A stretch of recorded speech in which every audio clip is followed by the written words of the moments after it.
అందరికీ నమస్తే అండి.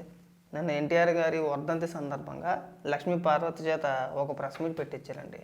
ఆ ప్రెస్ మీట్లో చంద్రబాబు నాయుడు గారిని విమర్శించడం, జగన్మోహన్ రెడ్డికి భజన చేయడం మామూలు భజన కాదు. ఇంకా దేశంలోనే జగన్మోహన్ రెడ్డిని మించిన గొప్ప నాయకుడు అంట ఇంకెవరో లేరంట. జగన్మోహన్ రెడ్డి నెంబర్ 1 పొజిషన్లో ఉన్నాడు. ఇచ్చిన హామీలు 99% నెరవేర్చేసాడు.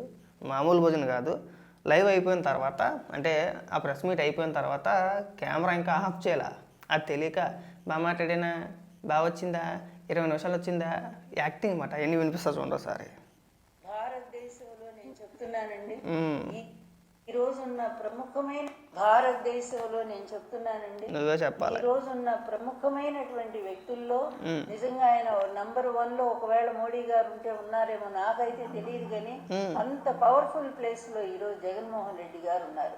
ఎందుకంటే ఇచ్చిన మాట కట్టుబడి ప్రజలకు ఏవైతే హామీలు ఇచ్చారో వాటన్నిటినీ కూడా 99% అమలు చేసిన ఏకైక వ్యక్తి జగన్మోహన్ రెడ్డి గారు. నీ మొఖం, నీ తగలడ 99% నెరవేర్చేశారు. ఎక్కడ ఏం నెరవేర్చేశాడు?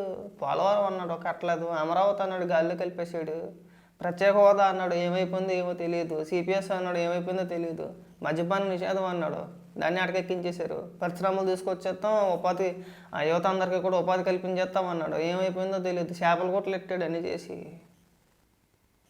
ఒక పక్క తల్లి చెల్లి కాంట్రించి ముఖాన్ని ఉమ్మేస్తారా? మీరు ఇక్కడికి వచ్చేమో దేశంలోనే నెంబర్ 1 నాయకుడు, ఇంక జగన్మోహన్ రెడ్డి మించిన మొగాడు ఇంకెక్కడా లేడండి. అయ్యి బాబా నీ భజన మామూలు భజన కాదు. ఇక్కడి నుంచి శాపనార్థాలు ఉంటాయి చూడండి. ఇక్కడ మళ్ళీ మేము అధికారంలోకి వస్తే లోకేష్ గారిని అరెస్ట్ చేస్తాం, చాలా మాటలు మాట్లాడింది. ఒకసారి వినిపిస్తా. ప్రజలందరూ కూడా గుర్తించారు. మొన్న జరిగినటువంటి జరిగిన పొరపాటు, అంటే ప్రజల పొరపాటు అని నేను అంటలేదు, ఈవీఎంల ద్వారా జరిగినటువంటి ఆ మోసాన్ని గ్రహించారు ప్రజలు. వాటిని సరిదిద్దుకోవటానికి, నెక్స్ట్ వాటిని ఎదుర్కోవటానికి, మళ్ళీ ఆ మోసమే జరిగితే వాటిని ఎదుర్కోవటానికి ప్రజలందరూ కూడా యుద్ధం చేయటానికి కూడా సిద్ధంగా ఉన్నారు. ఏ విధంగానైనా సరే మళ్ళీ ఈ మోసాన్ని అంతా కూడా వాళ్ళు అడ్డుకొని మళ్ళీ జగన్మోహన్ రెడ్డి గారిని అధికారంలో తెచ్చుకోవాలనే ఒక కృత నిశ్చయంతో ఈ రోజు ప్రజలందరూ కూడా ఎదురు చూస్తున్నారు. ఎవరో లేరు, ప్రజలేమి ఎదురు చూడట్లేదు. దరిద్రం వదులుకుందిరా బాబు, శనిగాడు వెళ్ళిపోయాడు అని చెప్పేసి ఫీల్ అవుతున్నారు. కానీ ఎవరో కూడా జగన్మోహన్ రెడ్డి అధికారంలో లేడని చెప్పేసి ఎవడో ఫీల్ అవ్వట్లా. ఏం చేసాడేమో అధికారంలో ఉండి కరెంటు ఛార్జీలు పెంచాడు విపరీతంగా, నా కల్తీ మధ్య అమ్మేసాడు, ప్రశ్నించిన ప్రతి ఒక్కరిని కేసులు పెట్టి లోపల వేసేసాడు, ఎక్కడా ఒక రోడ్డు వేయలా, ఎక్కడా ఒక బిల్డింగ్ కట్టలా, ఎక్కడా కూడా ఒక పరిశ్రమ తీసుకురాలా, ఎవరికి కూడా ఉద్యోగ అవకాశాలు కల్పించాలా. ఇంకేంటండి మీరు చేసేసింది? ఇంకానే ప్రజలందరూ నిద్రలో కలవరించేస్తున్నారు జగన్మోహన్ రెడ్డి అని చెప్పపోయేవా? చెప్తారు కూడా. ఇంకో 4 రోజులు 5 రోజులు పోతే ఇంక జగన్మోహన్ రెడ్డి కోసం రాష్ట్ర ప్రజలందరూ కూడా నిద్రలో కలవరించేస్తున్నారండి. అసలు ఆ పడుకున్న జగన్మోహన్ రెడ్డి, లేచిన జగన్మోహన్ రెడ్డి అధికారంలో లేక అందరూ బెంగెట్టేసుకున్నారు, భోజనం చేయట్లేదు. ఇంకా సగం అయిపోయారు జనాలు సగం అయిపోయారు. 60 కేజీలు ఉన్నవాడు 30 కేజీలు అయిపోయాడు, 100 కేజీలు ఉన్నవాడు 50 కేజీలు అయిపోయాడు. చెప్పపోయారా? ఇక మొదలెడతారు, ఇక్కడి నుంచి స్టార్ట్ చేస్తారు. ఇంక రాష్ట్రంలో ఎక్కడ ఎవరు చనిపోయినా జగన్మోహన్ రెడ్డి మీద బెంగతోనే చనిపోయారని చెప్పినా చెప్తారు కూడా. సిగ్గనిపించట్లా అసలు మనకి. మీరు బెంగెట్టేసుకున్నారని చెప్పండి. జగన్మోహన్ రెడ్డి అధికారంలో లేక మీకు వచ్చే ఆదాయం కావచ్చు, ఇంకోటి కావచ్చు, అవన్నీ పోయిన మూలని మీరు బెంగెట్టేసుకొని మాట్లాడుతున్నారు. ఈ ప్రెస్ మీట్లో ఇంకొక హైలైట్ పాయింట్ ఏంటంటే, ఎన్టీఆర్ గారి గురించి మాట్లాడుతున్నప్పుడేమో కళ్ళలో నీళ్ళు తిప్పేస్తుంది, చంద్రబాబు నాయుడు గారిని విమర్శించేటప్పుడేమో ఆ కళ్ళలో నీళ్ళు ఉండవు, కోపం అన్నమాట. జగన్మోహన్ రెడ్డి గురించి మాట్లాడేటప్పుడు మొక్కలో అమాయకత్వం. అయ్య బాబా, అదొక రకమైన విచిత్రమైన నటన అండి. ఇంత మహానటిని నేను ఎక్కడ చూడలేదు. మామూలు నటన కాదు. మళ్ళీ ఏదో చరిత్రల గురించి చెప్పుకోతుంది. అక్కడ దాకా చెప్పుకొస్తే నువ్వు ఆ రోజుల్లో ఏం జరిగిందో చెప్పుకుంటే, అంతకంటే ముందు నువ్వు ఎర్రగంధం సుబ్బారావు గారి దగ్గరికి ఎలా వెళ్ళలేవు? ఆయన దగ్గర కూడా ఈవిడ గారు శిష్యరికమే చేసింది. మొదట్లో డైరెక్ట్గా పెళ్లి చేసుకునేవి భార్య భర్తలుగానో ఆ సంగీత కార్యక్రమంలో లేదంటే ఆ హరికథలో చెప్పలేదు వీళ్ళు. మొదట ఆయన దగ్గరికి కూడా ఈవిడ శిష్యరికమే చేసింది వెళ్ళి. ఆయన చదివించాడు ఈయన్ని, నేను చెప్పట్లేదు, ఇది ఆయన ఇంటర్వ్యూలో ఆయనే చెప్పుకొచ్చాడు. తర్వాత ఆయన పెళ్లి చేసుకుంది, ఆయనకి పంగనామాలు ఎట్టేసింది. వ్యామోహం అన్నమాట, పదవి వ్యామోహం, డబ్బు వ్యామోహం ఉందని చెప్పేసి అని స్వయాన వీరగంధం వెంకట సుబ్బారావు గారు ఇంటర్వ్యూలో చెప్పుకొచ్చారు ఈవిడి గురించి. ఇవాళ ఈవిడ వచ్చాక నీతులు చెప్పేస్తుంది. ఇక్కడ కావాలంటే మీరు యూట్యూబ్లో కొట్టండి, వీరగంధం వెంకట సుబ్బారావు గారు ఇంటర్వ్యూ అని చెప్పేసి అనుకుంటాను, ఇంటర్వ్యూ వచ్చింది. ఈవిడ చరిత్ర మొత్తం ఆయన చెప్తాడు. ఆయన ఈవిడికి మొదటి నుంచో కూడా డబ్బు పిచ్చ, అధికార వ్యామోహం విపరీతంగా ఉండేదంట. ఆయన దగ్గరికి శిష్యరకం చేసేటప్పుడు వచ్చినప్పుడు కూడా చాలా మెత్తగా ఉండేదండి, భయంకరంగా నటించేసేదండి. ఇంకా ఈవిడ మించిన మహానటి అంటే మహాస్త్రి ఇంకెక్కడ భూప్రపంచంలో లేనంత విధంగా నేను నమ్మేశాను. ఈయన్ని ఎంఏనో ఇంకోటి ఏదో చెప్పుకొచ్చారు. ఆయన చదివించాను, ఉన్నతమైన స్థాయికి తీసుకెళ్లాలని చెప్పి నేను అనుకున్నాను, చదివించిన తర్వాత ఇది జీవిత చరిత్రలు రాస్తానని చెప్పేసి అని తిరిగిందండి. ఎన్టీఆర్ గారిని మాయ చేసేసిందని చెప్పేసి ఆయనే చెప్పుకొచ్చాడు. ఇక్కడికి వచ్చిన ఉపన్యాసాలు పాఠాలు మాకు చెప్పాలి నువ్వు. ప్రతి వర్గం కూడా అల్లాడిపోతా ఉన్నారు. పండగలు లేవు, ఏమీ లేవు.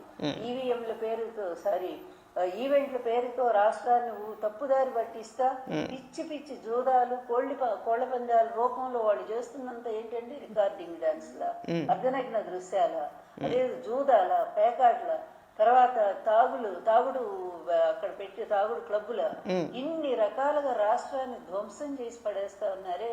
ఈ భూములన్నీ కూడా 90 పైసలకి రూపాయికి ఇచ్చేసి మొత్తం దాని ద్వారా వచ్చే కమిషన్లన్నీ కూడా లక్షల కోట్లు, మళ్ళీ వాటన్నిటి కూడా మూటలు కట్టుకుని దొంగల్లాగా ప్రజల సొమ్మును దోపిడీ చేసుకుని ఈ రోజు వెళ్ళిపోయి ఎక్కడో ఈ దేశంలో పెట్టరు, మళ్ళీ పెట్టుబడులు ఈ రాష్ట్రంలో పెట్టరు. పెడితే కనీసం కొంత ప్రజలన్నీ బాగుపడతారు. నువ్వు చూసావా దోచేసినట్టు?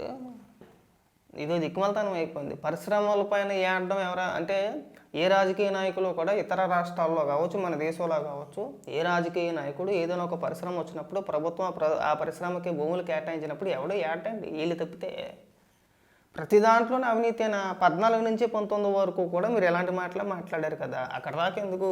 నువ్వు చాలా సందర్భాల్లో హైకోర్టులోని సుప్రీంకోర్టులోని పిటిషన్లు వేసి చెప్పు తినేలేదా? చంద్రబాబు నాయుడు గారి పైన అవినీతి ఆరోపణలు చేస్తూ విచారణ జరగాలి, సిబిఐ విచారణ అని, ఈడీ విచారణ అని చెప్పేసి అని అనేక పిటిషన్లు వేసి కోర్టుల చేత చెప్పు తినేలేదా? తర్వాత ఆ పిటిషన్లు కొట్టేశారు కదా. 14 నుంచి 19 వరకు అలాగే మురిగారు. మళ్ళీ ఇప్పుడు స్టార్ట్ చేసింది. విదేశాల్లో దాచేసుకుంటున్నారు. జగన్మోహన్ రెడ్డి అలాగే చేశాడు ఇంతకుముందు. మరి దానికి సమాధానం చెప్పరామా? ఇంకా కాస్త సిగ్గుపడి లక్ష్మీ పార్వతి, అంత వయసు వచ్చిందిగా నీకు, ఇంక ఇప్పుడు స్టార్ట్ చేసేది. అట్లా కాదు, ఎక్కడో ఉండే పక్క దేశాల్లో పెట్టుకుంటారు. ఇదంతా ఏదైనా ఒకటే. పాపం పండిన రోజు ఏ సొమ్ము మీకు మిగలదు చంద్రబాబు. అలాగే లోకేష్ కూడా చెప్తా ఉన్నాను, నీ ఇద్దరి దుర్మార్గమైన పరిపాలన, నీ రెడ్ బుక్ రాజ్యాంగం రేపు అది నీకే చుట్టుకుంటది. రేపు నీవు మా ప్రభుత్వం వచ్చిన తర్వాత మొట్టమొదటిగా లోకేష్ అరెస్ట్ అవుతాడు. ఎందుకంటే ఇన్ని హత్యలు చేస్తున్నారు. అరెస్ట్ అయ్యేది లేదు, సచ్చేది లేదు, మీరు వచ్చేది లేదు, సచ్చేది లేదు. ఇది బాగా గుర్తుపెట్టుకో. మీరు ఏదో కలగనేస్తున్నారేమో మళ్ళీ మేము అధికారంలోకి వచ్చేస్తామని చెప్పేసి అని. మీ 5 ఏళ్ల పరిపాలన చూసినోడే ఎవడో మళ్ళీ మీకు ఓటు కూడా ఏడు. మీరు అనుకుంటున్నారు పకటకలలు కనేస్తున్నారు, జనం మర్చిపోతారు అనుకుంటున్నారా? మీ పరిపాలన జనం చూశారు. సరే, ఇప్పుడు ప్రెస్ మీట్ అయిన తర్వాత కెమెరాలన్నీ ఆఫ్లో ఉన్నాయని చెప్పేసి అనుకొని ఈవిడ ఏం మాట్లాడుతుందో చూడండి.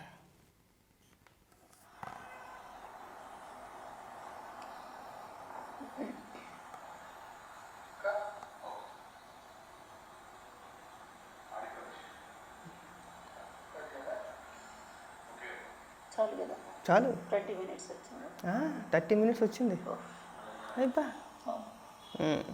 అయిపోయింది, యాక్టింగ్ అయిపోయింది. ఇంకా ముఖం దూడ్చేసుకుంటుంది. 20 మినిట్స్ వచ్చిందో 30 మినిట్స్ వచ్చిందో తర్వాత అయినా నీకెందుకు అంటే వాళ్ళు స్క్రిప్ట్ పంపించారన్నమాట. వైఎస్ఆర్సీపీ పార్టీ ఆఫీస్ నుంచి ఒక స్క్రిప్ట్ పంపించారు. ఆ స్క్రిప్ట్ ప్రకారం ఈవిడ ఒక ప్రెస్ మీట్ పెట్టేసింది. ఆ ప్రెస్ మీట్లో వాళ్ళు రాసిచ్చిన డైలాగులన్నీ ఈవిడ చదివేసిన తర్వాత బాగా వచ్చిందా, బాగా మాట్లాడినా 20 నిమిషాలు వచ్చిందా, 30 నిమిషాలు వచ్చిందా? కనీసం మనం ఎందుకు బతుకుతున్నాం అన్నది కనీసం ఒక ఇంగిత జ్ఞానం అనేది ఉండాలి. మనిషి ఎద్దులో ఎదిగితే సరిపోద్దా? ఆ మాత్రం ఇంగిత జ్ఞానం ఉండొద్దా? ఎందుకు మాట్లాడుతున్నావు, ఏం మాట్లాడుతున్నావు? ఇంకా చాలా మాటలు మాట్లాడుకొచ్చింది. ఇంకా వాటన్నిటి గురించి ప్రస్తావిస్తే ఎప్పుడు మాట్లాడేదే. ఇంకా లక్ష్మీ పార్వతి ఎప్పుడు మాట్లాడినా గత 5-10 ఏళ్ళ బట్టి మనం చూసేదే.